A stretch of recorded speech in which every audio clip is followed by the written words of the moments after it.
దేవుని పరిశుద్ధ నామములకు మహిమ కలుగును గాక. మన ప్రభువును మన రక్షకుడు యేసుక్రీస్తు నామములో అందరికీ శుభాభివందనాలు. హెవెన్లీ లైఫ్ మినిస్ట్రీస్ తరపున తెలియజేస్తున్నామని. ఈ ఉదయ కాలము పరిశుద్ధ దినము, మరి దేవుని మందిరంలో మరి ఆరాధించుకోవడానికి దేవుడు కృపను అనుగ్రహించిన ఆయన ఇచ్చిన జీవాన్ని బట్టి కృతజ్ఞతగా పాట పాడుకుంటూ దేవుని నామాన్ని మహిమపరుద్దాం. హల్లెలూయా. నిజముగా మొరపెట్టిన దేవుడా లకింపకుండునా, సహనముతో కనిపెట్టిన సమాధానమియ్యకుండునా, జీవము గల దేవుడు మౌనముగా నుండునా, తన పిల్లల కాయన మేలు చేయకుండునా, జీవము గల దేవుడు మౌనముగా నుండునా, తన పిల్లల కాయన మేలు చేయకుండునా, నిజముగా మొరపెట్టిన దేవుడా లకింపకుండునా, సహనముతో కనిపెట్టిన సమాధానమియ్యకుండునా, పరలోకపు తండ్రినడిగిన మంచి ఈవులియ్యకుండునా, కరములెత్తి ప్రార్థించిన దీవెనలే కురియకుండునా,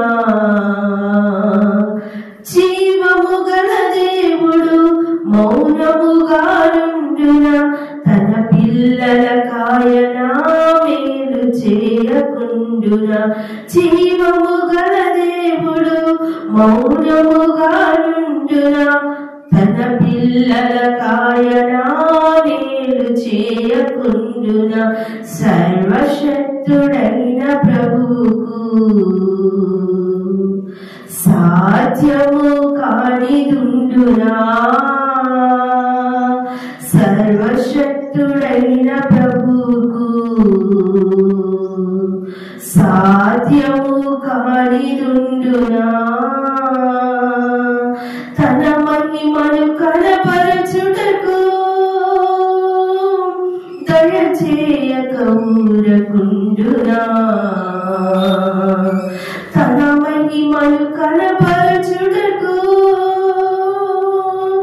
దయచేయక ఊరకుండునా, జీవము గల దేవుడు మౌనముగా నుండునా, తన పిల్లల కాయన మేలు చేయకుండునా, జీవము గల దేవుడు మౌనముగా నుండునా, తన పిల్లల కాయన మేలు చేయకుండునా. హల్లెలూయా. ఉదయకాల సమయంలో మన కొరకు ఏర్పాటు చేయబడిన వాగ్దానాన్ని మనము విందామండి.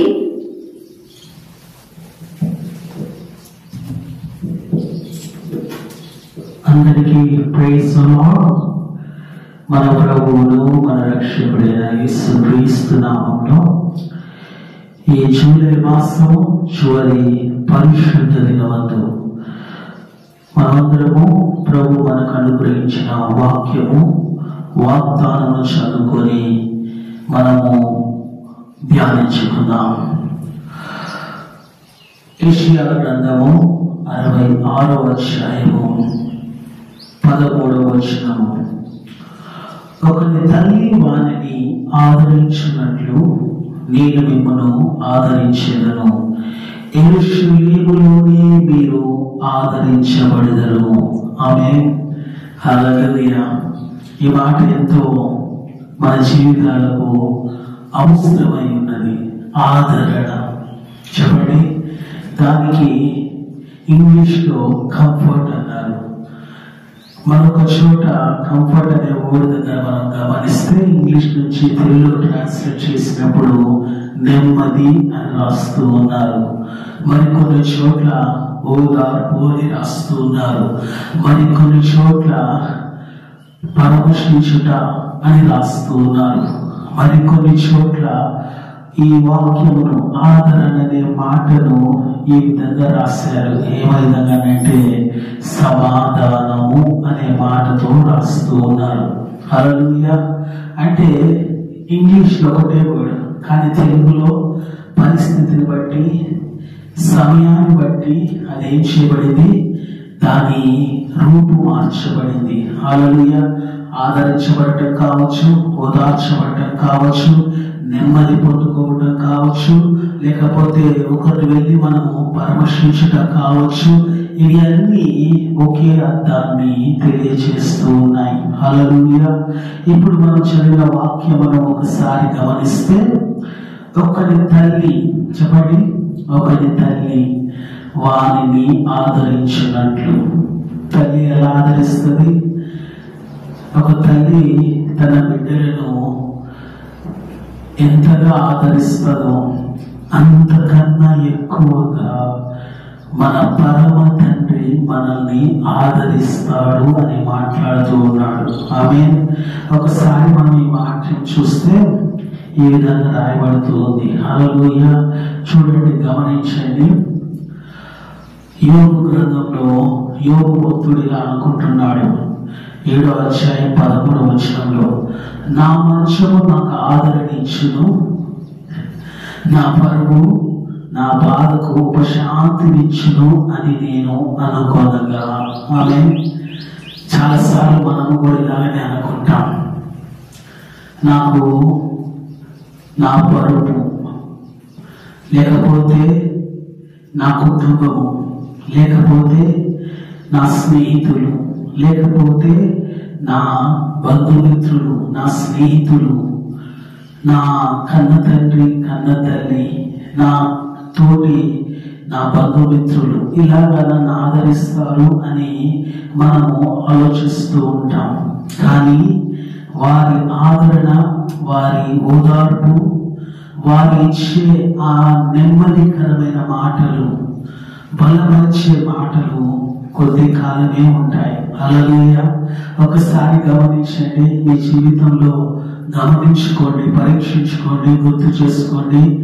నీ బాధలో నీ ఉన్నప్పుడు, నీ దుఃఖంలో నీ ఉన్నప్పుడు ఎంతమంది నిన్ను వచ్చి ఆదరించారు, ఎంతమంది వచ్చి నిన్ను ఓదార్చారు, ఎంతమంది వచ్చి నిన్ను ధైర్యపరిచారు అంటే మనము లెక్క పెట్టి చెప్పాల్సిన అవసరం లేదు.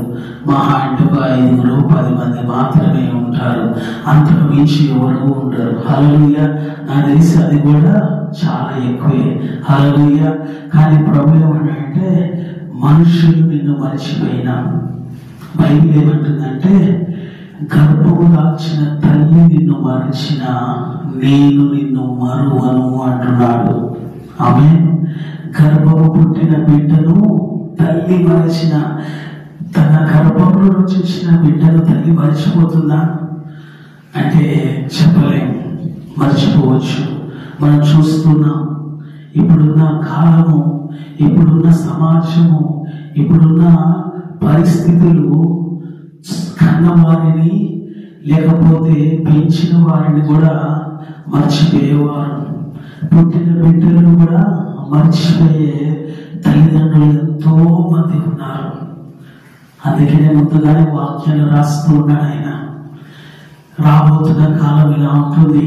అంత్య దినాల్లో ప్రేమ, ఆదరణ ఏమైపోతుంది? కొదువైపోతుంది, కొరదైపోతుందని ముందుగా ఎరిగి ఆయన ఈ మాటలు మాట్లాడుతున్నాడు. గర్భము పుట్టిన బిడ్డను తల్లి మరచిన నేను నిన్ను మరువను, ఒకరి తల్లి వారిని ఆదరించినట్లు నేను మిమ్మల్ని ఆదరిస్తాను అని మాట్లాడుతూ ఉన్నాడు. ఆమె నేను నా మంచం మీద పడుకున్నప్పుడు నా మంచం నాకు ఆదరణ ఇచ్చిందని, నా పరుపు నాకు ఉపశమనం ఇచ్చిందని యోబు అనుకుంటున్నట్టు నేను కూడా అనుకుంటున్నానేమో.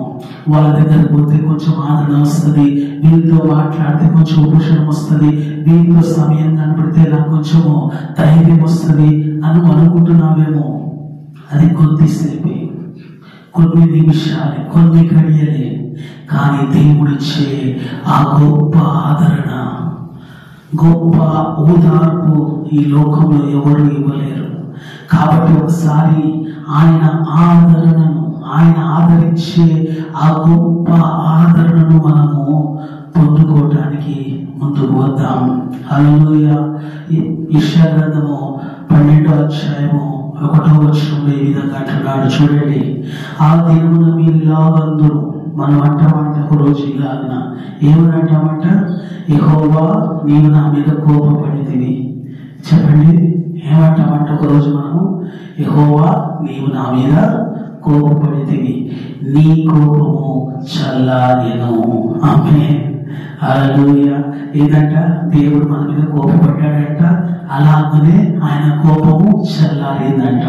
బైబిల్ ఏం సెలవిస్తుందంటే ఆయన కోపము క్షణమాత్రముండును అంటాడు. చెప్పండి, క్షణమే ఉంటుంది, అంతకన్నా ఎక్కువ ఉండదు. ఒక్క క్షణమే ఆయన కోపాన్ని, ఆయన ఆవేశాన్ని, ఆయన ఆవేదనను మనము తట్టుకోలేము. ఆ వర్డ్ కరెక్ట్ గా ఎలా ఉంటుందంటే భయంకరమైన దేవుని ఆగ్రహం, అది కరెక్ట్ వర్డ్. చెప్పండి, దేవుని ఆగ్రహం క్షణం మాత్రమే ఉంటుంది, ఎక్కువ ఉండదు. ఆ క్షణమే మనం ఓర్చుకోలేము. కానీ ఏమంటున్నాడు భక్తుడు అధ్యాయం వచనంలో, యెషయా 12:1 ఏమంటున్నాడు? నీ కోపము చల్లారెను. ఒక క్షణం అయిపోగానే ఆయన కోపం ఏమైపోయిందంట? చల్లారిపోయిందంట. ఆ కోపం అంతా అణిగిపోయింది, ఆయన కోపం మొత్తము తీసివేయబడింది.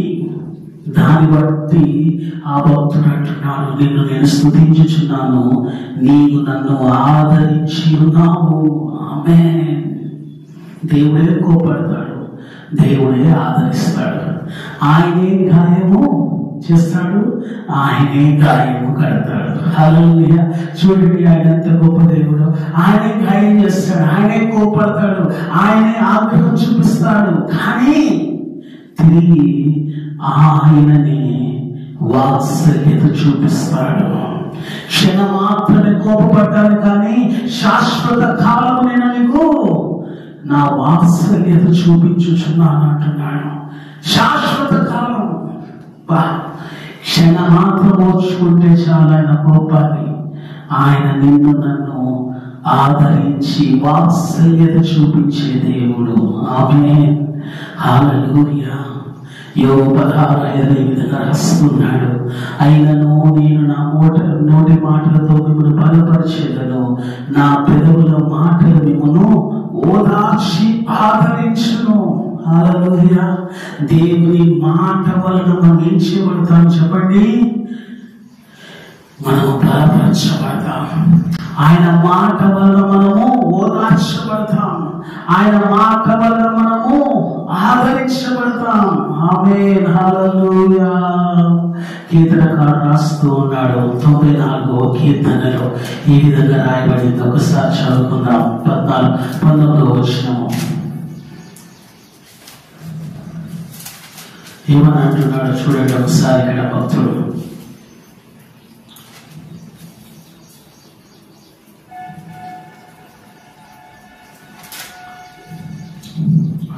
నా అంతరంగమందు విచారములు హెచ్చగా, నీ గొప్ప ఆదరణ నా ప్రాణమునకు నెమ్మది కలుగచేయుచున్నది.